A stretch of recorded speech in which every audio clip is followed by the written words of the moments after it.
네, 더 공정하게 더 균형 있게 스픽스 브리핑 함께 하시겠습니다. 저는 박영식이고요. 벌써 7월입니다.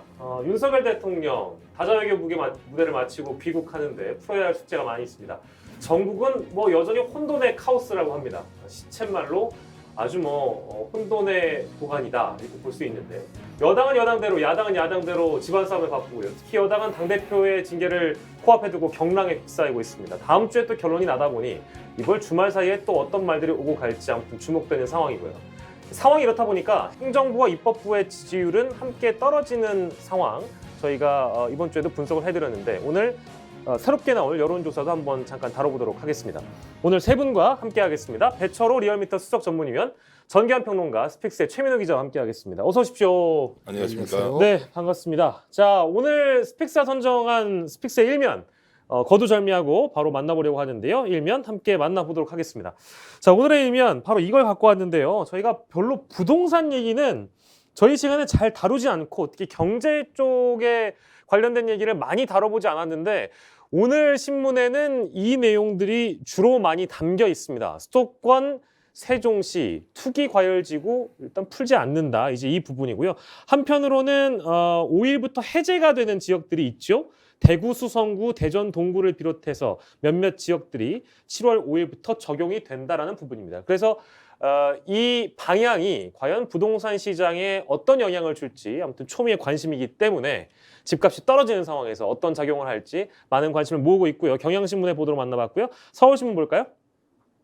세종 빼고 지방 투기과열지구 모두 풀렸다. 세종 입장에서는 글쎄요, 불만이 있을 수 있죠. 대구, 수성 등 6곳 해제, 경산 등 11곳 조정 지역에서 빠졌다. 노란 네모로 보시면 나와 있고요. 서울신문의 보도는 또 다른 보도를 한번 만나볼까요? 집값 자극을 우려할 수도권과 세종은 빠졌고요. 풍선 효과는 미미할 듯하다. 이제 이런 분석을 내놨고, 동아일보는 신문에 좀 더 자세히 이제 사진을 함께 실었습니다. 세종시 지방의 경우에는 세종시만 남기고 투기과열지구를 다 풀었다. 동아일보 보도. 미분양 쌓인 대구, 대전 등 규제 완화. 세종과 포항은 우린 왜 빼냐. 아까 제가 잠깐 언급해드렸습니다만, 빠진 지역 입장에서는 아무래도 집값이 떨어지고 있는 상황에 실제 이제 집을 가지고 있는 분들 입장에서는 이런 정부의 정책이 약간의 불만으로 작용할 수도 있겠지요. 국민일보, 대구, 대전 풀고 세종은 유지한다. 집값 자극을 우려해서 핀셋 조정을 했다. 마지막으로 하나만 더 만나보겠습니다. 부동산 하락 전망, 3년 만에 상승을 앞질렀다. 이제 이 어떤 집값 우상향론이 있는데요. 온갖 호재와 악재가 교차해도 우위를 그동안 지켜왔던 이 집값 우상향론은 조금씩 힘을 잃어가는 중입니다. 일단 저희가 저희 4명 다 부동산에 일가견이 있다, 부동산 전문가다 이렇게 얘기는 할 수 없겠습니다만, 그래도 뭐랄까요, 이 정부 정책에 대한 평가는 저희가 할 수 있겠습니다. 저도 사실은 일개 시민으로서 이 부분은 평가가 가능할 것 같은데요. 일단 배철호 의원께 좀 드릴까요? 어떻게 평가하십니까? 방금 말씀하셨듯이 네. 사실 저도 부동산 전문가는 아닙니다. 하지만 이제 이용자 네네. 혹은 측면에서 말씀드리자면 사실 부동산 문제 심각합니다. 뭐냐면은 2013년, 14년 그때 가계부채가 1,000조를 넘네 만에 이런 말이 있었는데 지금 1,900조로 나와 있고 네. 곧 2,000조가 넘어간다는데, 지금 개인적으로 보자면 개인의 자산의 가장 큰 비중을 차지하는 게 부동산이죠. 가장 덩어리가 큰 게 부동산이 나서 다른 주식이나 다른 것도 있지만은 네네. 지금 자산 가치 하락이 아니라 지금 급락 이런 표현들도 나오는데, 네. 그런 문제들, 특히 이제 부동산 지금 가계부채가 국내외 해외 경제 전문가들도 다 이야기하는 것이 한국 경제 한번 터지면 크게 터질 자리가 네. 가계부채라고 하거든요. 예. 이런 문제도 좀 물려 있고, 지금 자산 가치 하락, 가계부채 여러 가지가 복합적으로 몰려있기 때문에 단순히 어떤 특정 지역 혹은 규제 완화 풀다 이런 문제로만 볼 수 없는 문제인데, 어쨌든 어저께인가요? 그 원희룡 국토부 장관이 처음 이제 부동산 정책과 관련해서 정책을 냈는데, 그래서 향후 이제 윤석열 정부 5년 지금 대내적인 경제 지표가 굉장히 위험한 상황에서 개인의 가장 크게 민감하게 작동하고 있는 규모가 큰 그 자체로 민감할 수밖에 없죠. 네. 어떻게 향후 부동산 정책이 어떻게 갈지, 네. 어떻게 안정화될지 글쎄 한번 좀 지켜볼 문제 아니냐. 네. 좀 그렇게 좀 말씀드립니다. 저도 동감합니다. 투기 과열지구 해제된 시군구에는 대구, 수성구, 대전, 동구, 중구, 서구, 유성구, 경남, 창원, 경기, 안산, 단원구 중에 일부 이렇게 포함이 되어 있는데요. 또 이제 대구 쪽에 또 어느 정도의 지분을 갖고 계신 정기환 평론가께서는 글쎄요 대구 수성구는 좀 들썩이겠는데요 이 내용 가지고? 뭐 수성구는 이제 투기과열지구는 이제 풀렸지만 조정지역 해제가 안 됐으니까 네네. 뭐 어느 정도 이제 효과가 나타날지는 좀 지켜봐야 될 것 같고요. 예. 이게 이제 지금 현재 상황을 어떻게 규정하는지가 좀 중요할 것 같습니다. 이제 버블이 얼마나 끼었느냐. 그러면 지금 부동산 가격의 하락이 안정화로 가는 일단 그 과정으로 봐야 할 것이냐 아니면 실제로 폭락으로 가야 될 까. 그럼 폭락이라고 한다면 폭락이 또 기준은 무엇인지 좀 따져봐야 될 거 아닙니까? 그러니까 네네. 한 2, 3년 전에 분양했던 분양 아파트의 가격이 몇 억씩 다 올라 있으면 이것이 오히려 분양가 기준으로 좀 수준으로 내려간다면 그것은 가격이 안정이 된다고 해야지 그걸 폭락이라고 할 수는 없을 테고 그렇죠. 미분양이 일어나는 또 현장은 이제 분양가가 또 상당히 높기 때문에 결국 그 정도 가격이면 소비자들이 이제 수용을 하지 않겠다는 또 의사의 표시이기도 한데 이게 이제 아까 뭐 말씀 중에 이제 전문가냐 아니냐 사실 저는 우리나라 모든 국민이 부동산 전문가이기도 하고요. 예. 또 다른 한편으로는 전문가라고 하는 분들도 전망이 완전히 엇갈립니다. 폭락장으로 갈 것이다. 네. 아니다 부분적으로 다시 일어설 것이다. 그럼 뭐 전문가 이야기 들을 필요 없이 국민이 알아서 판단하면 되는 거 아닙니까? 네. 그래서 저는 거꾸로 여쭤보고 싶은 게 실제 부동산 가격이 예. 떨어진다면 어디까지 떨어질 것이며 또 그런 상황이 언제까지 지속될 것이냐. 네. 어제 한 방송을 보니까 뭐 최대 강남의 아파트 같은 경우는 50%까지 폭락할 수도 있다. 이렇게 뭐 실제 대학 교수께서 나오셔서 말씀도 하시던데 네네. 설마 그 정도까지 되겠느냐는 생각이 들기도 했는데 네. 근데 그분 말씀은 이런 것이더라고요. 강남 아파트 값이 지난 한 3, 4년 사이에 실제로 2배 이상 올랐다는 거예요. 네. 그럼 2배 이상 올랐던 이 가격이 결국 3, 4년 전의 수준으로 떨어지면 이미 그게 뭐 30%에서 50% 정도의 가격 하락인데 저는 거꾸로 여쭤보고 싶은 거죠. 그런 것이 폭락이냐 아니냐고 우리가 할 때는 네. 정말 깡통이라는 것은 분양을 받았던 가격보다 훨씬 떨어졌을 때 폭락이라고 얘기해야 되는데 지금은 오를 만큼 오른 가격에서 좀 떨어지니까 이것이 폭락이나 아니냐 이제 이런 식으로 해석하는 것은 좀 무리가 있다 이런 생각을 했습니다. 전평론가님 알고 좀 재미있고 유용한 포인트 지적해 주셨는데 어쨌든 사회적 컨센서스는 이 안정화, 소프트 랜딩을 해야 된다라는 건데 문제는 지금 여러 가지 지표들 다 이게 소프트 랜딩 연착륙이 아니라 네. 동체 착륙 수준으로 급락해버리면 이게 버블이 터지면은 네. 뭐 미국의 서브프라임 모기지 사태처럼 연쇄적으로 파장 효과가 통제할 수 없다. 사실 이 문제인데 또 하나가 뭐냐면은 부동산 관련돼서 역대 이제 보수 정권과 진보 정권 약간 보는 시각차가 있어요. 왜냐하면은 네. 보수 정권은 항상 이제 부동산을 통한 경기 부양을 계속적으로 했었어요. 네. 왜냐하면 우리가 산업 종사자 인구를 보면은 가장 많은 연관된 종사하는 분야가 뭐냐면 건설, 토목 이쪽 분야거든요. 예. 왜냐 그래서 자꾸 이제 개발하고 분양하고 그럼으로써 경기 부양책을 썼고 진보 정권은 이제 세금을 통한 규제책을 썼는데 지금 과연 둘 다 해법은 사실 좀 현재는 아닌 것 같아요. 왜냐하면 지금 그 분양 혹은 뭐 부양책으로 쓰기든 지금 경기 여러 가지 좀 상황적인 요소도 그러하고 예. 그래서 지금 어쨌든 사회적 컨센서스는 그 연착륙 혹은 계속적 안정화를 해야 되는 건데 네. 근데 벌써 이제 급락 이런 표현들 나오는 게 사실 좀 심상치 않다. 뭔가 좀 저도 뭐 좀 지나봐야 확인될 문제지만 예. 굉장히 좀 예민하게 좀 볼 문제 아니냐 그렇게 네. 좀 보였습니다. 최민호 기자, 이런 상황에서 집을 사야 되겠습니까? 아니면 어떻게 해야 되겠습니까? 집 살까요? 돈이 지금- 있는 분들은 집을 사야 됩니까? 더 기다려야 되겠습니까? 근데 지난 그러니까 6월 15일에 예. 미국 그 제로모 파월 연방준비제도 의장이 한 말이 있습니다. 네, 뭐라고요? 젊은 사람들에게 지금 집 사지 말라라고 꼭 전해라 이런 말을 했었거든요. 미국 사람이 우리 부동산 시장을 어떻게 알아요? 근데 뭐 지금 뭐 주식도 우리나라가 미국 따라가는 방향도 있고 하다 보니까 예. 이런 거를 좀 생각해 봐야 할 좀 의미가 있는 것 같고 네. 그 저 같은 경우는 지분은 없지만 수성구 살고 있거든요. 아, 실제요? 예, 수성구 살고 있는데 아, 저 같은 경우는 그 수성구가 투기 과열지구로 선정되면서 네. 사실 쉽게 청약 신청을 못했어요. 왜냐하면 아, 부담이 크니까. 그렇죠. 바로 팔지도 못하고 예. 빨리 팔면 또 양도세가 굉장히 컸지 않습니까? 예. 그런 것 때문에 부담이 있었는데 네. 향후 부동산 시장이 안정화가 될지 폭락될지는 모르겠지만 그래도 나중에 청약 신청을 조금 더 마음 편하게 할 수 있지 않을까라는 생각이 들고 예. 인터넷 민심 같은 경우는 지금 전 정권이 부동산 대책을 잘 못 내놔서 이런 규제를 했는데 이런 규제가 과감히 풀려서 다행이다라는 의견도 있고요. 예. 반대하시는 분들은 간신히 집값 잡혔는데 네. 혹시나 이 정책이 집값을 다시 오르게 하는 원인이 되지 않을까 좀 걱정하는 분도 계시고 예, 예. 근데 찬성과 반대를 떠나서 아쉬워하는 분들이 되게 많이 계세요. 아쉬워한다. 왜냐하면 경기도도 거의 다 묶여 있고 그렇죠. 또 세종 포항이 안 풀렸지 않습니까? 네네. 이런 것들 때문에 댓글만 봐도 아 이분은 세종시 사시는구나 이런 그렇죠. 걸 딱 볼 수 있을 정도로. 이게 되게 그런 민심이 거기서 딱 확인이 되긴 해요. 네네 맞습니다. 맞습니다. 자, 이거 짧게요. 정기환 평론가. 네네. 집 사요 말아요? 아니 저는 뭐 적당한 가격이면 지금 사도 된다고 생각합니다. 이 말씀을 드리는 이유가 네네. 지금 우리 이제 시중에 뭐 유동성 이야기 하지 않습니까? 예. 제가 이제 어제 그런 이야기를 좀 들었습니다. 우리 한국에 필요한 현금의 총량이 예, 예. 1년에 한 2,000조 정도가 필요한데 많이 보더라도 한 2,500조 정도 되는데 네. 실제로 지금 시중에 풀려 있는 현금의 총량이 한 4,000조 정도 풀려 있다는 거예요. 쉽게 얘기하면 우리 코로나 겪으면서 예, 예, 현금을 예. 무차별적으로 살포를 했는데 이것은 우리나라뿐만이 아니라 전 다 세계가 똑같았죠. 동일하게 이제 일종의 재정 정책을 통해서 경기 부양을 해왔다는 거죠.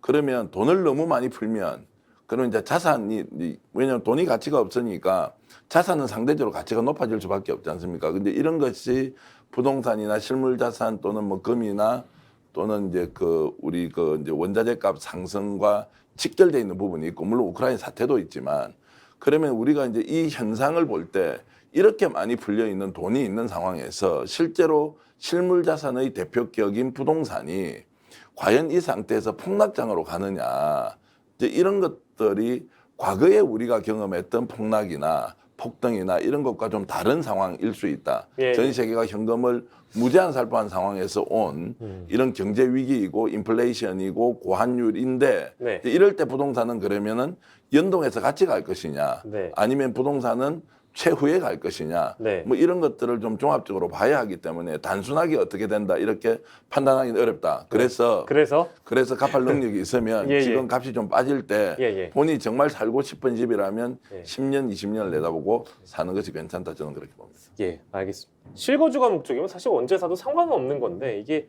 그때 잘못 들어갔다가 막 떨어지면 사실 그 수요자들 입장에서도 당황스럽기도 하고요. 뭐 물론 계속 그 집에서 평생 살 거라면 아무 상관이 없겠지만 또 자산 가치라는 측면에서 바라본다면 또 집 팔고 더 좋은 집으로 가는 건 뭐 저는 뭐 선한 욕심이라고 생각합니다.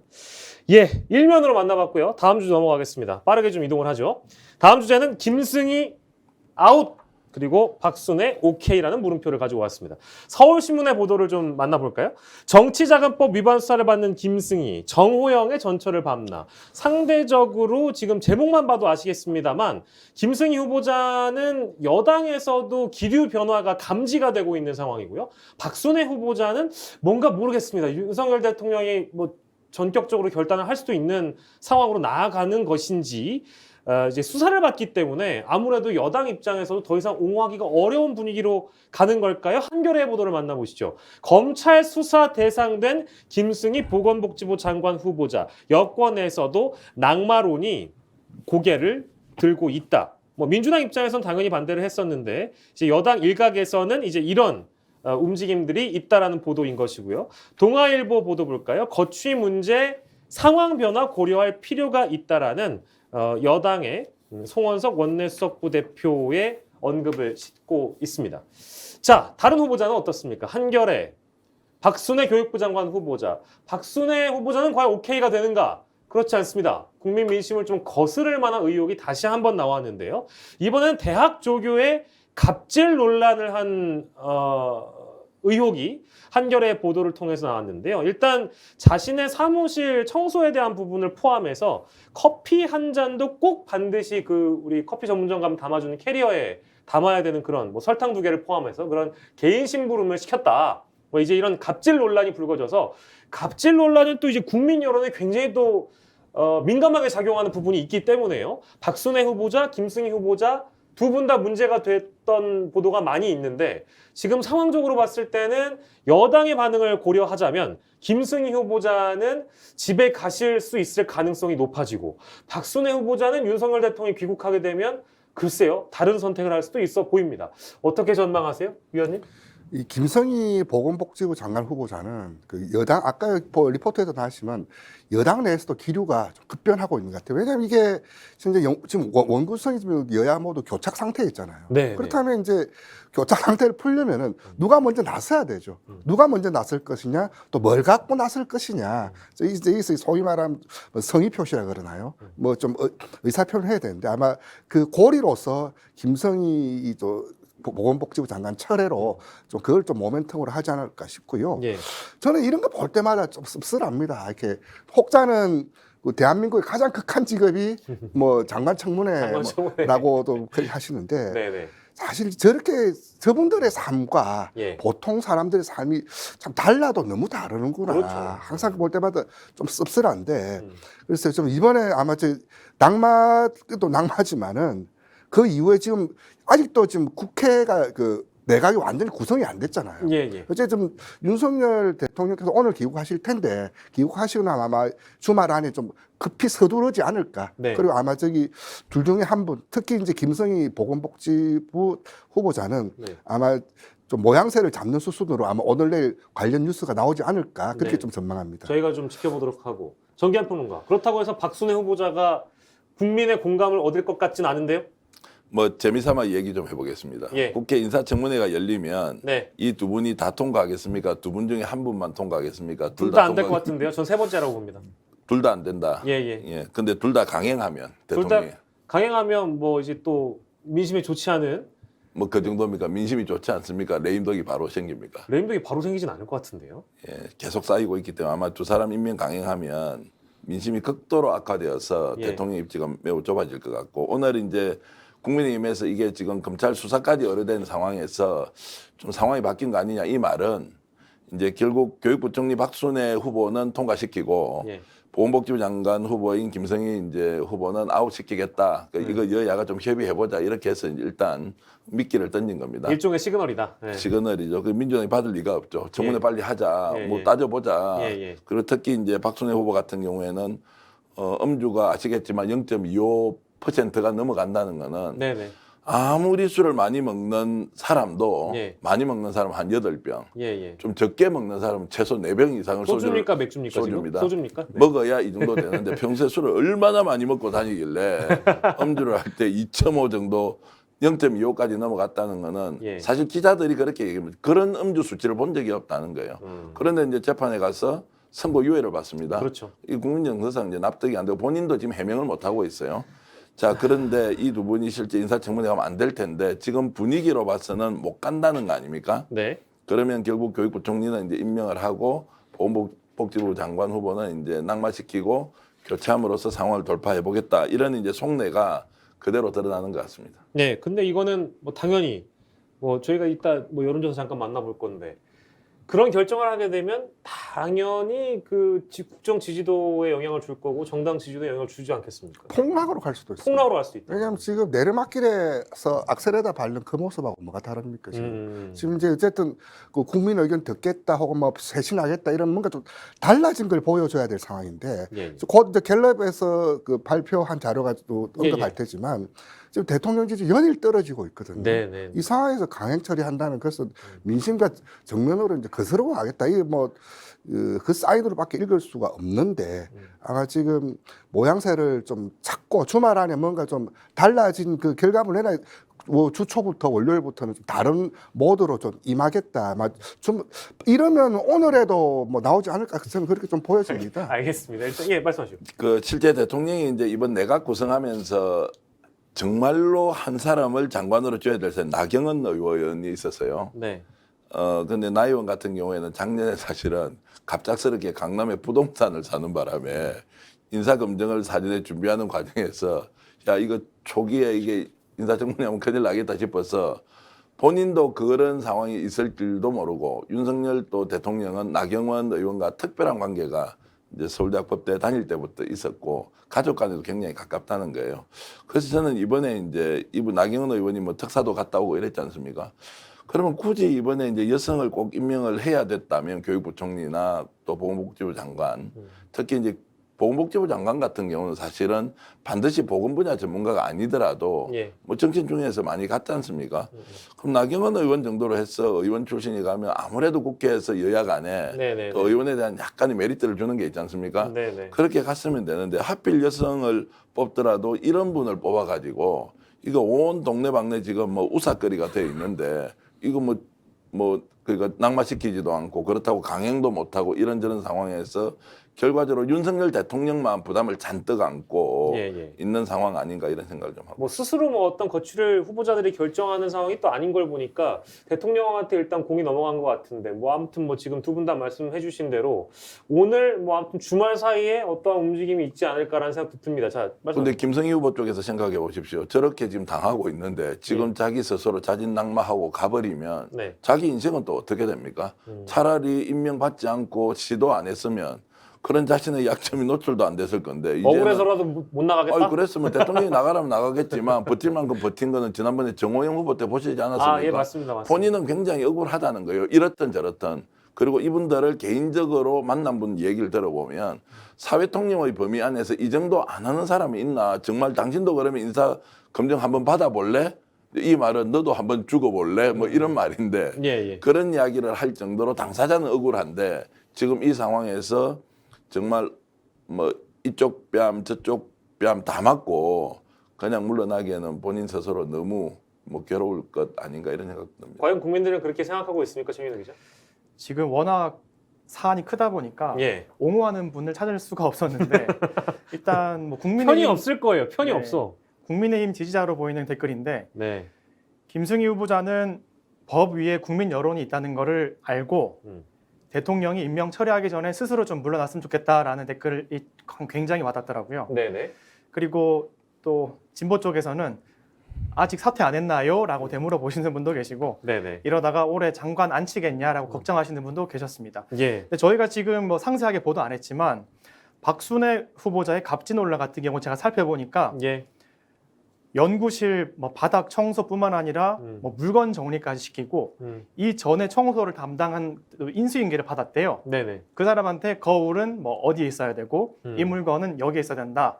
이런 인수인계까지 받았는 걸 보면 네. 참 예전 시간부터 그런 네네. 걸 좀 당연하듯이 여긴 분 아닌가 그런 생각이 듭니다. 뭐 정리정돈을 잘하시는 분인데 그걸 본인이 하시면 되는데 일단 남한테 시킨 게 일단 문제인 거고 그리고 뭐 커피 심부름할 때는 한 잔을 시키더라도 테이크아웃 캐리어에 담아야 되고 꼭 설탕 2개를 챙겨서 넣어야 했다라는 뭐 이제 이런 한겨레 보도입니다. 이제 이른바 갑질 논란인 것인데 이게 또 어떻게 작용할지는 민심의 선택인 것이죠.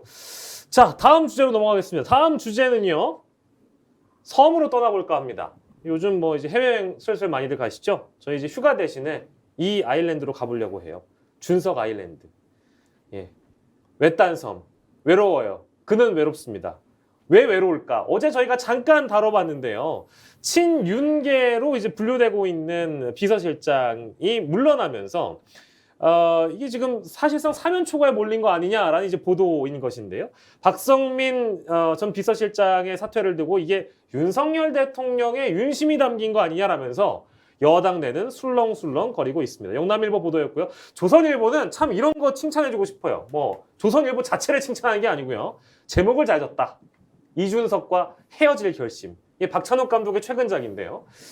제 역할 했나 윤심 전달받자 이준석과 헤어질 결심을 하고 박 실장이 떠나는 것이다. 이준석을 버린 것이다. 이제 이런 형태의 보도를 일러스트와 함께 담았습니다. 그리고 중앙일보의 보도 볼까요? 친윤계 이준석을 왜 돕나? 윤리위를 앞두고 고립작전에 들어간 것이다 라는 보도이고요. 윤심은 이준석을 손절했나? 그러니까 소통의 고리로서 작용했던 박성민 대표 비서실장이 자리를 떠나게 되면서 사실상 윤 대통령과의 고리 혹은 윤심과의 고리가 아예 끊겼다고 중앙일보와 경향신문이 보도를 하고 있습니다. 그 외에 많은 신문들도 이렇게 보도를 하고 있는데요. 한국일보 보도를 저희가 만나볼까요? 한국일보는 이제 분석을 했습니다. 비서실장을 떠난 고립무원 이준석이 최고위를 취소하고 월성 원전을 왜 갔을까? 한국일보의 보도입니다. 네, 그 다음 거요. 다 다음 건가요? 제가 너무 빨리 넘어갔나요? 예, 저를 좀 따라와 주시면 감사하겠습니다. 타닥탁탁 넘겨주시면. 네, 한국일보입니다. 비서실장이 떠난 고립무원 이준석. 지금 노란색 옷을 입고 안전모를 쓰고 있죠. 바로 원전 세일즈, 원전 세일즈 윤심의 호소한 전략이 아니냐라는 분석인데요. 글쎄요, 그럴 만한 상황이라고는 읽힙니다만 이준석 대표가 그럴 만한 인물인가요? 어떻습니까? 어떻게 평가하세요? 저도 이게 지금 뒤에 언급하겠지만은 네네. 지금 대통령 평가와 보통 여당은 같이 동조해서 같이 움직입니다. 네네. 지금 연달아 두 지표가 나란히 주 발표될 때마다 내려앉는 슬라이딩 타는 장면을 보이고 있는데 네. 지금 이 상황 저는 좀 짜증 납니다. 네네. 국민들이 과연 이걸 어떻게 읽어야 저희도 되나 지금 매일 다는데 짜증납니다. 하면서도 우리가 뭐 갈등 다툼이 있죠. 예, 예. 하지만 서로가 어떻게 하면 이 방법이 더 낫지 않냐 이 길 가자 그런 다툼 갈등은 오히려 우리가 권장할 일이고 네. 지켜볼 일인데 이 갈등을 도대체 어떻게 읽어야 되냐 싶고요. 또 문제는 뭐냐면 박성민 비서실장을 천간 분이 네네. 윤 대통령이 천간했거든요. 예예. 뭐 박성민 의원 괜찮은데 이준석 대표가 많이 도와줄 거다. 네네. 내가 추천했는데 한번 써보시라. 추천한 분이 이제 윤 대통령이에요. 그렇기 때문에 다른 인사하고는 조금 다르게 무게를 좀 두고 보는 것 같은데 저도 그 의견에 동의를 하고요. 아까 소개해 주셨지만 표현에 손절이라는 표현을 썼더라고요. 네네네. 그 표현이 참 저는 좀 와닿습니다, 솔직히. 네. 손절을 그냥 내버리겠다.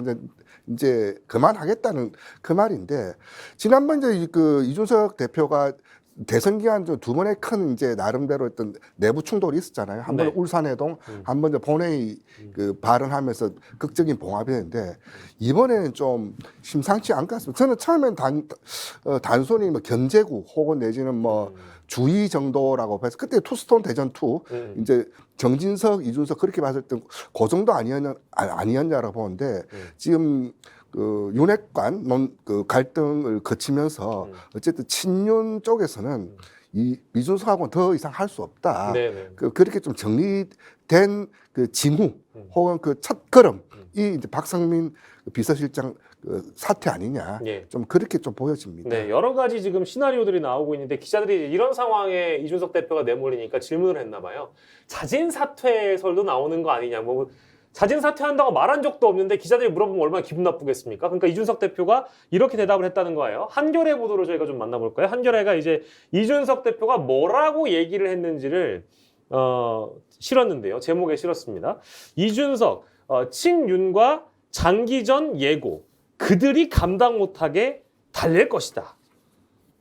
이거 싸우자 이 얘기잖아요. 지금 정계한 평론가는 어떻게 보십니까? 윤리위에서 중징계합니다. 이준석 대표 받아들입니까? 안 받아들입니까? 안 받아들이죠. 저희가 많이 받아들일 전화했잖아요. 가능성, 예를 들어 제명까지 한다. 예. 그러면은 법원에 가처분 신청하겠죠.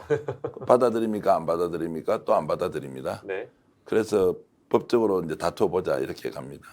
이제 여론으로 매장하고 당 내에서 세력으로 매장해서 결국 당신 나가라라고 이제 얘기하는데 당사자가 승복하지 않으면 저는 아무리 봐도 이준석을 이길 길이 없는데 네. 대통령이 천거한 비서실장도 이준석을 이길 수 있다. 정진석 의원도 이길 수 있다. 장제원 의원도 이길 수 있다. 권성동 원내대표도 이길 수 있다. 네. 라고 가정하는 그 근거가 뭔지 왜 저렇게 세상 물정을 잘 모르시고 이준석을 저렇게 쫓아낼 수 있다고 확신할까. 네. 자, 이게 당의 분란이 아니고요.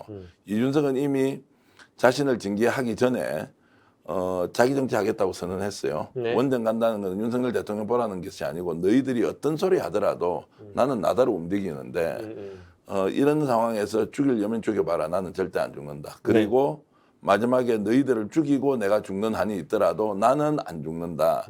이제 이렇게 저는 공개적으로 선언하는 행보라고 보고요. 예. 결국에는 이제 이준석 대표가 못 받아들이면 당은 이제 정말 분란에 빠지게 되는데 네. 이 상황에서 과연 수습할 능력, 정치력이 지금 원내대표나 장제원 의원, 이제 대통령실이 있느냐? 저는 전혀 없다고 보고요. 예. 이런 부분에서 앞날이 참 캄캄하다 이런 생각 듭니다. 네. 지난주에 이준석 대표가 재밌는 말 했어요. 간장 한 사발 맛을 볼 거다인데 그래서 뭐 그렇게 반박했던 말이 뭐냐면 사약 한 사발 갈 거다.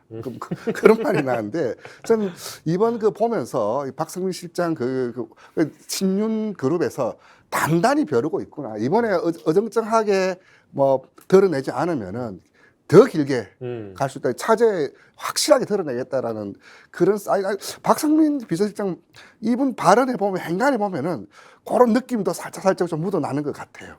그렇군요. 당사자가 받아들일 마음이 전혀 없는데 쫓아내겠다고 각오하는 사람이 집단으로 덤벼서 가는데 자 정황은 있지만 증거가 없어요. 그리고 당의 이제 위신을 실추시켰기 때문에 당 대표를 쫓아낸다. 정당사에 본 적이 없는 상황인데 이것을 정치로 풀지 않고 제도로 당 대표를 쫓아내겠다고 하는 것이 예. 실현 가능하다고 착각하는 저 정치인들을 예. 어느 정도의 좀 웨이터 체급이 되는 정치인으로 인정해야 될지 저는 질문을 하지 않을 수가 없습니다. 예.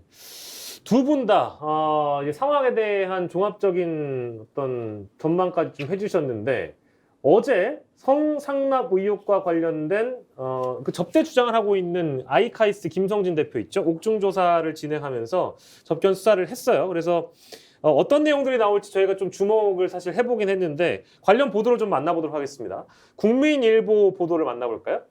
성상납 의혹 이준석 조여가는 경찰이라는 제목으로 국민일보에서는 접대 주장을 하고 있는 김성진 아이카이스트 대표의 구치소 접견 수사를 했습니다. 그래서 여기에서는 접된 날 일정표 그리고 실제로 몇 차례 접대를 했는가에 대한 부분도 언급이 됐다고 하는데 2013년부터 2016년까지 이 대표를 20차례 넘게 접대했다. 이렇게 지금 진술했다는 거죠, 최민우 기자. 네, 뭐 성접대가 20번은 아니지만 예, 어쨌든 접대를 했다. 예, 그래서 총 20번이라고 진술을 했다고 합니다. 예, 예. 그리고 이제 어제 같은 경우는 이제 김 변호사가 네네. 김 대표를 변호하는 김 변호사가 말을 했는데 김소연 변호사죠. 예, 예. 그 대통령을 모실 방법이 없겠느냐라고 물었을 때 예. 이준석 이제 대표가 이런 말 했답니다. 예. 뭐 2명을 거론하면서 네. 얼마든지 내가 힘써주겠다 예, 예. 이런 말을 했다고도 합니다. 그 대통령은 그 당시로 따지면 당연히 박근혜 박근혜일 대통령이죠. 거고. 예, 그리고 또 한동안 또 최근에 나왔던 시계 이슈도 있지 않습니까? 그렇죠. 뭐 1년 예. 번호 얘기 나왔었던 게 네네. 있었고. 그렇군요.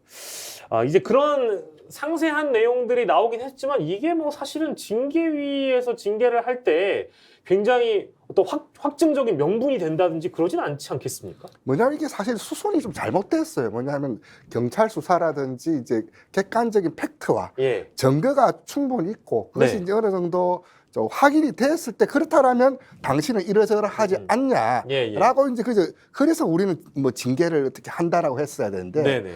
수사도 혹은 뭐 관련된 내용도 정리되지 않은 상황에서 네네. 징계부터 열었다는 그것에 사실 이준석 대표가 처음에 발끈한 것도 네. 아니 뭐 나온 것도 없고 수사도 안 됐는데 네. 징계위부터 열겠다. 예. 그 징계위를 열었던 유일한 그 근거 혹은 자료란 게 이제 김철근 실장이 가서 치력 각서 써줬다. 네네네. 그거 하나로 이제 판을 여기까지 몰고 하는데 한쪽에서는 징계위는 예정되어 있고 이제 수사는 이제 진행되고 있고 네. 뭐 좀 뭔가 좀 뭐 서두른 느낌, 뭔가 좀 정상적인 장면은 아닌 것 같아요 지금 이 상황이. 그렇죠, 그렇죠. 그 윤리위원장 입장에서는 굉장한 정치적 부담을 짊어지는 거잖아요, 정기현 평론가. 근데 혹시나 이거 진짜 혹시나인데요. 그래도 결정은 위원장이 하는 거니까 뭐 물론 이제 위원들의 의견도 당연히 반영해가지고 몇 대면 하지 않겠습니까? 근데 혹시나 징계 안 받을 가능성은 없어요. 저는 뭐 징계를 하지 않는다는 것은 뭐 가정이 아니라 그건 합의가 되어야 하지 않겠죠. 저는 윤리위원회가 특별한 네. 그 상황에 대해서 판단을 내린다고 하는 것이 저 판단은 정치적 판단이지 실제로 사실에 근거해서 무엇을 한다 이렇게 보기 어렵습니다. 김철근 뭐 실장이 뭐 후에 뭐 투자각서를 써줬다고 하는 이제 이런 부분에 대해서도 네. 갑론을박이 있고 그것은 또 이해 당사자가 지금 이준석 대표이지 지금 김철근 정무실장이 이 문제에 대해서 책임을 지고 간접적으로 그것을 그러면 사주했다고 추정되는 이준석 대표가 자 확실하게 그러면 징계를 받으면 되겠네. 이게 지금 사실 논리적으로 구성이 잘 안 되고요. 예. 저는 무엇보다도 이제 이런 사건을 대하면서 인간적으로 너무 믿고 싫은 거예요. 또 뭐 좀 속되게 얘기하면 싸가지 없는 당 대표인데 예, 예. 그럼 이 사람을 몰아내기 위해서 공당에서 여론의 심판을 통해서 그것도 자진 사퇴하지 않는데 증거도 없이 그다음에 공소시효도 7년인데 네. 이미 지나버렸는데 자 180억의 투자 사기를 행해서 엄청난 피해를 입힌 김성진이라는 자가 네. 대법원의 확정 판결을 받고 9년 복역을 지금 하고 있는 그 중간에 예. 변호사가 찾아가서 야 너 접대 20번 했는데 얼마 썼노? 900만 원 썼다. 자 그러고 나서 자 성접대 했는데 몇 번 했느냐? 2번 했다. 그럼 그 증거가 있느냐? 그때 주선했던 사람이 진술만 하면 된다. 이런 이야기를 지금 집권 여당의 윤리위나 또 당의 고위 당직자들이 듣고 예. 이준석을 몰아내는데 수단으로 써야 될 수준밖에 안 되면 네네. 이게 무슨 집권 여당이며 예. 공당의 다선 의원들이 정치 단수가 9단, 8단, 7단이라는 사람들이 국민 앞에 보여줄 행태냐 이런 이야기를 제가 하는 거예요. 예. 이준석이 잘했다 잘못했다고 하는 것은 국민들이 알아서 판단할 거고 예. 그런데 대학 교수 출신이라는 자들이 윤리위에 모여가지고 증거도 없고 수사도 하지 않는데 은근히 압박을 넣어서 경찰 수사하게 해서 경찰을 민중의 지팡이가 아니고 정권의 종처럼 만들어서 여론 플레이를 하고 그걸 가지고 가서 야 이준석이 이제 압박 더 됐으니까 너 임마 나가 왜 안 나가 이렇게 해야 됩니까? 우리 사회가 수준이 이거밖에 안 돼요. 네. 정당에서 일어난 갈등을 이런 식으로 풀어나가는 네. 속 좁은 정치를 하는 국민의힘 다선 의원들이 네. 국정 운영자로서 자격이 있느냐. 예. 그리고 이것도 말리지 않는 대통령실은 또 정상이냐. 예. 그래서 에라 모르겠다. 이준석 죽일 때 다 집단으로 나서서 예. 죽여버려라. 예. 이렇게 하는 것 같아서 이게 무슨 정권이 이런 정권이 다 있나. 예. 이런 생각이 실제로 듭니다. 아 그렇군요. 지금 말씀하시기 무섭게 지금 속보가 들어온 게 있는데요. 그 국민의힘의 그 이준석 당대표 비서실장으로 전계환 평론가가 지금 가신다는 얘기가 웃자고 한 얘기입니다. 근데 진짜 강하게 비판해 주셨어요. 근데 보통 이렇게 정권 출범하면 네. 전 정권 이제 덜쳐내 이런 사정 전국을 가는데 예. 내부 갈등을 이렇게 87년 이후로 이렇게 있었나? 예. 솔직히 찾아봐도 없더라고요. 그렇게 이제 예. 특히 당대표를 두고 이렇게 거의 뭐 측근 그룹이 이렇게 그 뭐 다구리라 그러죠. 네네. 뭐 이렇게 다구리 맞죠? 뭐. 야, 뭐 다구리를 친다고 해도 뭐 틀린 표현은 아닌 것 같은데. 뭐 전문용어로 그냥 모다구리라고 하니까 그래야 알아듣기 쉬운데 갑자기 뭐, 다구리를 하니까 예, 제 예. 고향이 다구리였거든요. 그러니까 무슨 동네 이야기. 사실 다구리 수준으로 가고 있는 거예요. 아니, 모다구리 치고 있는 모다구리 거죠. 치고 있는 거예요 지금. 이게. 근데 그 쳐야 될 이유, 예. 근거 왜 근거 그렇죠. 이걸 아무도 이야기를 못. 하여튼 너는 싫어, 너 좀 빠져줘. 그래서 지금 모다구리 치고 있는 거 말고는 어떻게 이해하고 설명할 수 있을까? 예. 저도 뭐 그렇게 봅니다. 사실 조금 짜증은 나지만 제가 전망을 해보자면 7월 6일까지는 게다가 적어도 7월 7일까지는 이런 보도를 계속해야 됩니다. 이거 계속 봐야 됩니다. 이 뭐 국회가 원구성이 지금 한 달이 합의가 안 돼가지고 안 되고 있는 것만큼 신문에 맨날 나올 거예요. 또 근데 이준석 캐릭터가 또 이렇게 곱게 말 듣고 빠질 또 캐릭터 아니기 때문에 그쵸. 어쨌든 7월 7일 저녁까지는 이 장면을 뭐 싫든 좋든 계속 봐야 될 상황이죠. 예. 저질 싸움 보니까 재밌죠. 아 그래서 남들 싸움이 국민들이 재밌어해서 그런 게 아니라 언론들이 이걸 재밌어하는 아니 것 같아요. 완전 저질이니까 더 재밌는데요. 예. 근데 어쩔 수 없어요. 지금 이제 국민의힘 수준이 저거밖에 안 되니까 이 싸움이라도 국민 여러분 즐기시고요. 예. 이준석이 이제 완전히 튀어나가서 반쯤 죽일 기세로 다시 덤빌 겁니다. 그때 예. 자 이분들이 어떻게 봤는지 그때 여론을 통해서 심판한다. 예. 여론을 통해서 하기 어려울 겁니다. 한번 지켜보십시오. 예, 정치인들 싸움 사실은 그 우리 일반 소시민들에게는 또 술안주거리가 되기도 하니까요. 하여튼 열심히 싸우십시오. 재밌게 지켜보도록 하겠습니다. 다음 주에 또 저희가 다루도록 하겠습니다. 자, 이번엔 야당으로 가도록 하겠습니다. 야당으로 갈 텐데 제목은 그렇습니다. 어차피 대표는 전계환은 아닙니다. 어차피 대표는 그렇습니다. 이재명이라는 어차피 어대명이라고 하죠. 지금 경북매일 보도를 보면 약간 다른 두 사람의 이 씨의 운명을 지금 나눠서 좀 보도를 하고 있고요. 물론 제목은 97그룹 강병원 이어서 박용진, 강훈식 등판 이제 이 내용을 다루고 있고요. 영남일보 보도 볼까요?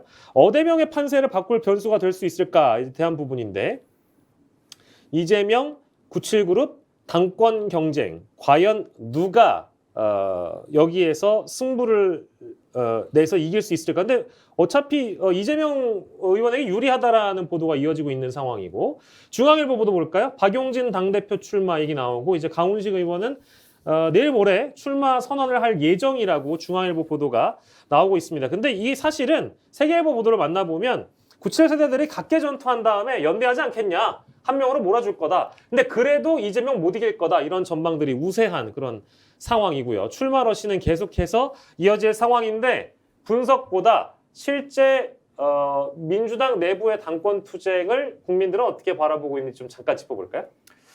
네, 일단 97 그룹들이 지금 두 명의 의원이 출마를 선언을 했는데요. 네. 뭐 저희가 어제도 다뤘지만 예. 급, 네. 체급 이런 체급. 표현들이 되게 많습니다. 그래서 어떤 분은 뭐 어제 출마 선언한 박용진 의원에게 네. 이번에 당권 출마한다고 체급이 커지는 게 아니다라고 말씀을 해주시는 분도 있고, 예. 그리고 뭐 민주당의 변화기를 원한다면 꼭 이재명을 해야 된다라는 분도 계시고, 뭐 여러 의견들이 많습니다. 그런데 이제 제가 봤을 때는 지금 민주당 97 그룹이 뭐 다음 주에 강훈식 의원이 출마 선언을 한다면 예. 총 3명에다가 예. 박주민 의원까지 지금 출마 선언을 한다고 하지 않습니까? 예. 뭐 도전에 나설 거라고 예상이 되는데 네. 전당대회 직전까지 뭐 이재명 대 97 그룹 분위기를 가서 마지막에 예. 뭐 단일화를 하면 예. 그래도 효과 있지 않을까 뭐 이런 민심도 많고요. 예, 그렇습니다. 알겠습니다. 저희가 이런 질문을 드리지 않겠습니다. 97세대와 어대명 이게 이렇게 세대 간에 혹은 뭐 후보 간에 붙어가지고 누가 더 유리한가? 뭐 제가 아까 말씀드렸잖아요. 이재명 의원이 훨씬 더 유리한 상황에 놓여 있는 건 맞다. 그런 전망이 많이 있습니다. 저희가 지금 자꾸 저희 PD가 15분 안에 여론조사 15분이 아니라 아무튼 1분 안에 여론조사 저희 준비한 거 만나봐야 된다고 바쁘게 가야 돼서 우리 두 분께는 아주 간단한 질문을 드리겠습니다. 97그룹 연대해가지고 한 명으로 몰아주기 하잖아요? 그럼 누가 그거를 몰표를 받습니까? 글쎄요. 그건 뭐 양강, 양박. 지금까지 나온 지금 얘기만 따지고 보면 일정은 양강쌍박이죠. 양강쌍박에. 예, 강병원, 강훈식, 박용진, 박주민. 누가 더 유리하다고 보세요? 사실 이 자락을 누가 깔아줬냐면은 이인영 의원이 깔아줬어요. 그러면 이인영이랑 가장 친한 분이 됩니까?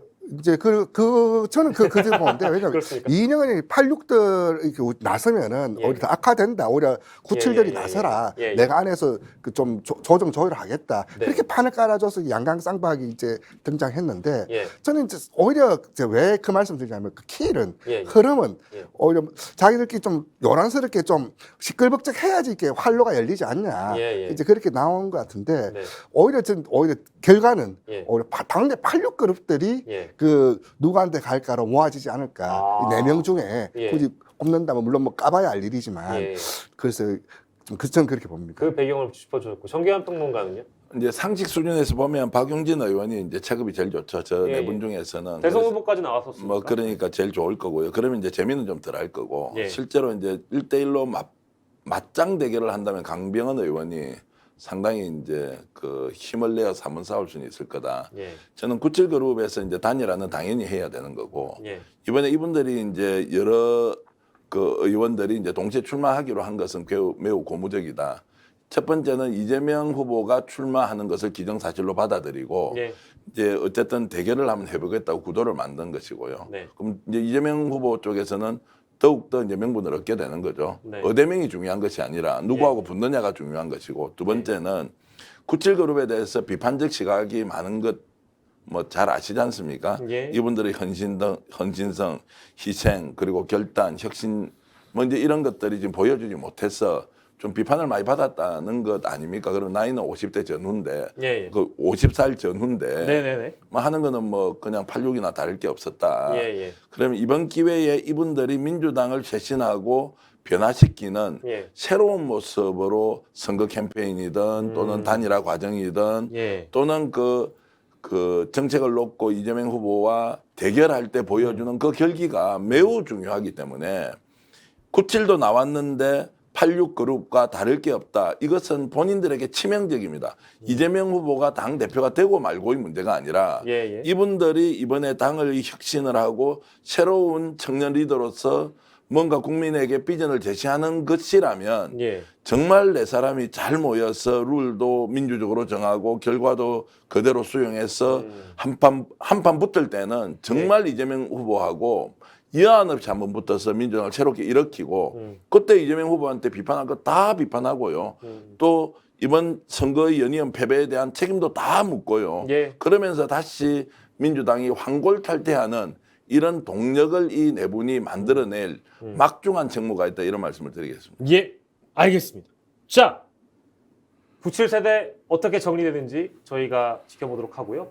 그것이 중요한 게 아니라 바로 본질에 집중하라 말씀 주셨어요. 자, 오늘의 여론 시간입니다. 오늘 나온 따끈따끈한 여론조사 우리 여론 전문가이신 배초로 전문위원과 만나보려고 하는데요.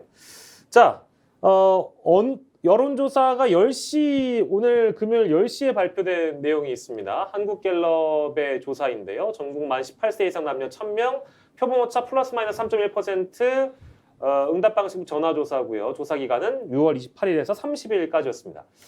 긍정평가가 43, 부정이 42, 6월 5주차 주간 집계입니다. 점점 긍정평가가 내려오고 있네요. 3주 만에 이제 53에서 43까지 빠지게 된 건데 주간 집계 현황 어떻게 좀 바라봐야 될까요? 지금 그 윤 대통령 그 국정평가를 보는 이유는 딱 하나죠. 예. 그 나토 정상회담에 대한 평가. 예, 예. 그러고 그 이유가 뭐 사실 이번 주에는 다 거기 가 있어요. 예, 예, 그렇죠. 문제는 이번 주 지난주부터 시작해서 나왔던 여론조사에 중요한 포인트가 몇 개가 있습니다. 네. 하나는 뭐냐 크로스입니다. 긍부정 진짜 갤럽도 보면 이제 곧 곧 크로스가 될 것처럼. 직전 네네. 지경까지 갔는데 그 문제 하나고 또 뭐냐면은 예, 예. 대통령 평가와 여당 평가는 동조화해서 같이 움직입니다. 예, 예. 그런데 야당까지 같이 빠지고 있어요. 이른바 전에 이틀 전에 나왔지만 트리플 다운이라는 표현을 예, 쓰고 예, 있는데 그렇습니다. 통여 일야가 동시에 빠지고 있더라. 네, 네. 이제 이 두 가지 특징인데 지금 이제 저는 그 통여는 그 둘째 그 민주당 지지율을 이야기 좀 우선적으로 좀 하고 싶습니다. 왜냐하면은 지금 저렇게 주자인데도 갤럽 조사를 보면은 갤럽 조사는 지난주에 이제 트리플 다운이 나타났고 예. 어제 발표한 MBS 조사도 보면 트리플 다운 나타나고 있거든요. 네, 네. 전 뭐냐면 이렇게 내려앉음에도 불구하고 반사이익도 받지 못하더라. 네. 물론 뭐 당내 이를테면은 뭐 최강욱 의원 징계라든지 뭐 당내 갈등 때문에 뭐 좀 대안 혹은 뭐 그렇게 뭐 새롭게 보여주지 못한 요인도 있지만은 예, 예. 어쨌든 민주당이 저는 좀 다른 방송에 나왔지만은 올 가을까지는 장기 저점 행보세로 가지 않을까라고 봐요. 가을이 뭐냐면 이를테면은 저기 국정감사 예, 예. 그 시즌이 됐을 때 의미 있는 자리매김, 의미 있는 수치가 나오지 당대회를 한다고 해서 지지율이 올라가지는 않을 거라고 좀 봐요. 제한적으로 보는데 8월 달 당대회까지는 계속 저점 행보하고 10월 국정감사 때나 돼야지 좀 의미 있는 수준이라면 30 중반 후반을 이야기하는데 예. 그때까지 좀 장기 행보를 할 것 같은데 문제는 지금 민주당이 지금 이 지지율을 오히려 윤석열 뭐 용화대나 이제 국민의힘 당 지도부가 볼 게 아니라 예. 민주당이 지금 이렇게 자꾸 빠지고 있고 반사이익도 누리고 있지는 못하냐. 예, 예. 이 문제는 이제 당대나 이와 별도로 우상호 비대위원장이 좀 심각하게 좀 인식해야 될 문제 아니냐, 수치 아니냐, 좀 그렇게 좀 말씀드립니다. 이렇게 민감하게 받아들여 읽고 있다면 뭐 당연히 다행일 텐데 정기현 평론가도 국정 지지도가 점점 떨어지고 있고 이미 뭐 다른 조사에서는 크로스가 됐기 때문에 근데 한국갤럽은 지금 일부 직전이긴 해요. 다음 주 조사 또 봐야 되겠지만 어떻게 평가하십니까? 저는 이제 거꾸로 올라갈 기회가 오겠나 싶은데요. 저렇게 기회가 이제 기회가 뭐 저는 거의 기회가 없다. 지금 저것도 뭐 대단한 수치다. 아마 지금은 왜 저렇게 떨어졌나 이렇게 국민들이 많이 생각하시겠지만 예. 좀 더 계셔보십시오. 40%도 무너질 거고요. 네네. 30% 정말 중후반으로 가서 네네. 대통령 국정 운영 방식 근본적으로 바꾸지 않으면 안 된다는 것이 아마 집권 여당의 지지층에서 상당히 나올 겁니다. 네. 제가 볼 때 이제 저 그래프는 사실 추세선 이탈이라는 표현을 써도 추세선 이탈. 예, 뭐냐면은 보통 이제 국정평가를 보면은 이제 정권 초반에는 상대 진영도 같이 좀 그래도 뭐 선거는 끝났지만 어쨌든 잘 해라. 예, 예. 상대 진영도 같이 이제 긍정적으로 평가를 해요. 이제 점점점 말라가는 것이 상대 진영 먼저 떨어지고 그 결국 이제 한동안 이제 교착 상태로 가는 것이 이 중도층의 예. 무당층의 선택에 따라서 이제 좀 뭐 출렁거림이 있는데 지금 이제 상대는 물론 중도도 그렇고 마지막 남은 내부 진영에서도 거리두기 혹은 뭐 냉랭하게 보는 그 수준이거든요. 왜냐하면 대선 끝난 지 얼마 되지도 않은 상황에서 대선 득표율보다도 지지율이 못 나오고 있다. 4~5% 이상 하회하고 있다는 것은 예. 추세선 이탈이라는 말. 당무 아마 그 쉽게 급반등 내지는 회복 탄력성이 예. 쉽게 보이지는 않을 예. 그런 상황으로 좀 읽힙니다. 뭐 반등 모멘텀을 실제 윤석열 정부 입장에서 어떻게 마련하는지도 굉장히 중요하겠지만 뭐 반사이익 같은 것도 있지 않겠습니까? 그 잠깐 얘기 나왔습니다만 더불어민주당이 얼마나 또 잘하고 있는가 못하고 있는가에 따라서 또 얻어가는 게 있을 수 있기 때문에 정당 지지도 만나볼까요? 정당 지지도 보겠습니다. 국민의힘은 2%포인트 빠졌고요. 더불어민주당은 뭐 갤럽 조사에서는 그대로고요. 정의당이 오히려 2% 올랐습니다. 정당 지지도는 어떻게 좀 평가해봐야 될까요? 아까 제가 이제 말씀드린 민주당 저는 국민의힘이 지금 올라간다는 것은 오히려 뭐 조사가 잘못됐다는 거 말고는 올라갈 이유가 없죠. 예, 예. 근데 그나마 낙폭이 2%포인트면 그나마 낙폭이 뭐 크지는 않다라고 좀 뭐 보여지는데 예. 문제는 아까 뭐 거듭 이야기하지만 민주당이 예, 예. 좀 이렇게 전대라는 게 흔히 말하는 컨벤션 네, 이펙트, 네, 네. 그 대통령 후보 선출, 당대표 선출 흔히 컨벤션 이라고 전대라고 하는데 빨리 좀 룰 세팅의 그 지역적인데 머물러 있을 문제가 아니라 예. 어차피 아까 97세대가 나온 이유는 좀 웅성거림, 예, 예. 시각을 좀 모아보자, 예. 좀 새로운 이야기들이 좀 과감하게 좀 터져보자라는 그것이 이제 소음이 될지 예. 아니면 울림이 될지. 그래서 저는 우상호 위원장이 지금 비대위가 사실 전대준비 판을 어떻게 잘해야 되는 흥행몰이 프로모터로서 역할인데 예, 예. 그 하고 또 한 축은 이제 원구성 이 두 가지가 지금 우상호 비대위원장이 해야 될 가장 큰 책무인데 예. 어쨌든 이거 전대와 그 원구성 이 문제를 좀 매끄럽게 좀 풀지 않으면은 예. 민주당 역시 이 상황에서 네. 뭐 피해가지 못한다라는 것이 갤럽 조사뿐만 아니라 MBS, 리얼미터, 정례조사 모두에서 나타나는 민주당의 어떤 받아먹지 못하더라와 예, 예. 저점 행보가 계속 이어져 가고 있더라. 이 두 가지 특징을 좀 면밀히 좀 읽어야 된다. 좀 그 말로 좀 대신하고 싶습니다. 정계현 평론가 정당 지도를 배경으로 해서 민주당에게 컨설팅을 해주신다면? 뭐 민주당 더 빠질 게 없지 않습니까? 뭐 28%든 20%든 민주당이 지금 신경 쓸 처지가 안 되지 않습니까? 다음에 뭐 평가받는 게 2년 뒤에 총선 때 가야 되는데 예. 사실은 민주당 지지율이 저렇게 빠지는 것은 민주당이 잘못한다는 것에 대한 국민들의 준엄한 질책이라기보다는 예. 사실 민주당은 지금 국민의 관심에서 좀 벗어나 있죠. 아무래도 집권 여당 그리고 윤석열 정부에 대한 것들 때문에 더불어민주당의 지지율이 뭐 그대로 정체되어 있거나 조금 하락하거나 올라가는 것은 국민의 힘에 대한 지지율과 윤석열 정부에 대한 지지율에 연동되어서 이렇게 움직이는 경향이 있다고 저는 보고요. 예. 오히려 국민의 힘이 어떻게 하느냐에 따라서 더불어민주당이 오르고 내리고 하는 상황이 벌어질 가능성이 더 높은 것 아니냐 이렇게 전망해 봅니다. 예. 정당 지지도를 남성과 세대로 좀 나눠서 저희가 잠깐 보여드렸는데 그것도 좀 보여드리고 갈까요?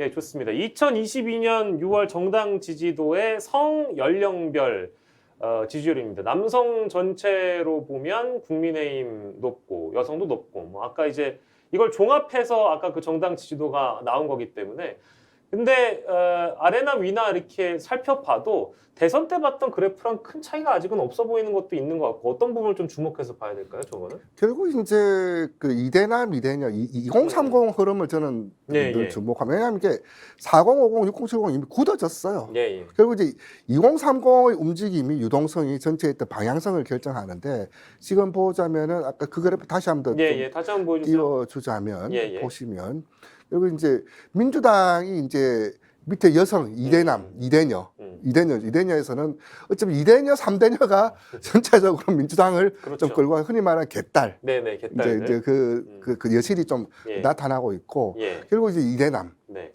민주당, 국민의힘, 예. 그 삼대남, 네. 이제 결국 젠더 균열, 세대 균열, 이제 이런 것들이 좀 동시에 나타나고 기저에는 뭐 이념 균열도 있겠지만은 지금 이것이 그 좀 지난 대선의 지형이 예. 뭐 해체 내지는 재구성되지 않고 좀 그대로 이어져 오고 있다. 네네. 근데 또 민주당도 과연 저 지표를 마냥 좋아할 만한 상황이냐?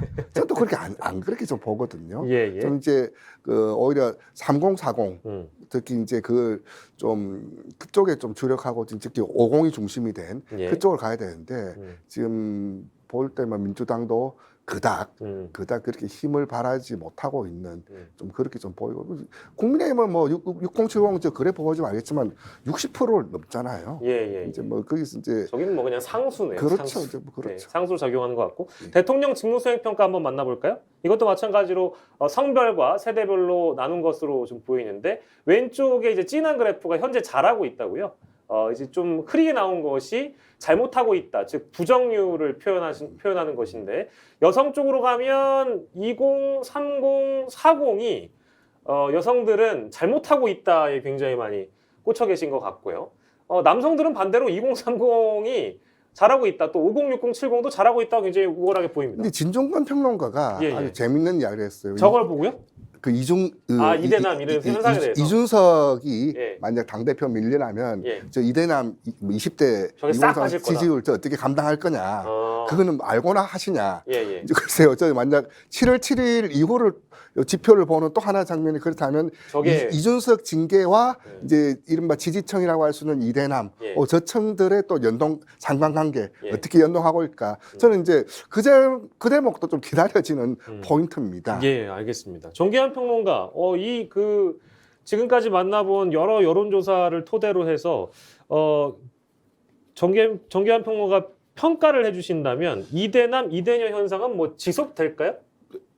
이 현상이라는 게? 저는 아까 나이 든 분이 상수가 아니고 앞으로 이제 우리 세대균열이라고 하는 것은 이제 우리 한국 사회 정치를 전체적으로 가늠하는 중요한 이제 저는 표본이 된다고 보고요.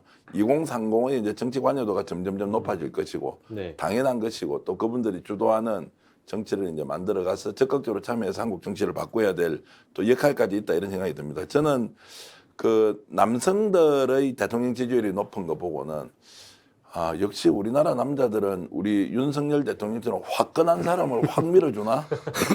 제가 보기에는 저도 똑같은 남성인데 우리 예. 대통령 화끈하기보다는 좀 오버하시는 것 같아서 좀 자제를 하시면 좋겠다는 생각이 드는데 예. 남성 지지율이 저만큼 높고 여전히 좀 밀어준다고 하는 것은 이게 윤석열 대통령에게도 길게 보면 별로 좋은 현상은 아니다. 여성들도 가능한 20대, 30대의 지지율이 좀 높아지고 이렇게 가야 되는데 그런 부분에서는 확실히 어필을 못하고 있고 과도하게 과잉 지지를 좀 받고 있는 경향은 있다. 이렇게 좀 판단됩니다. 예, 알겠습니다. 오늘의 여론까지 만나봤고 최민우 기자는 실제 그 주변에 있는 친구들이랑 많이 얘기 나눠보면 그런 이대남, 이대녀 이런 어떤 그 나뉘어져 있는 이런 현상이 피부로 좀 와닿습니까? 어떻습니까?